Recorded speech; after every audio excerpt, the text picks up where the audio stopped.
ఏంది ఎక్కడ పడితే అక్కడ సీమలు తిరుగుతా ఉన్నాయే. నీ మనసు స్వీట్ కొట్టుంది కదా, అందుకే నీ చుట్టూ తిరుగుతున్నాయి. అది కూడా నిజమే అనుకో. మరి ఆ డబ్బా చుట్టూ కూడా దేనికి తిరుగుతున్నాయే? ఓ అదే, దాంట్లో మైసూర్ పాకు ఉంది అత్త, దానికే దాని చుట్టూ తిరుగుతున్నాయి. మరి అట్లే వదిలేసేట. షాప్కి వెళ్ళి గమాక్సిన్ పౌడర్ తీసుకొచ్చి చాలు, సీమలు రాకుండా ఉంటాయి. సరే అత్తయ్య. గమాక్సిన్ చల్లేవా? చల్లానత్త. సేవలు ఉన్నాయా? చుట్టుపక్కల ఒకే ఒక సీంగర్ రాలా. అది తెలివంటే. సరే పోయి ఆ మైసూర్ పాకు ఎత్తురా పో, తిందాం. సరే అత్తయ్య. ఇందత్తయ్య.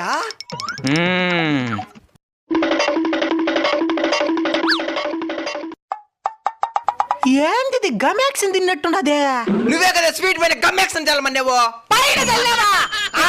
చంపేయను కదా. ఎవరైనా గమాక్సిన్ స్వీట్ చుట్టూ చల్లుతారు, పైన చల్లదా? హాస్పిటల్ తీసుకుపోయా చచ్చిపోతాడా? హాస్పిటల్గా కదా పోతుండేది, ఇంకెందుకు మైసూర్ పాకు వేస్ట్ చేసేదా?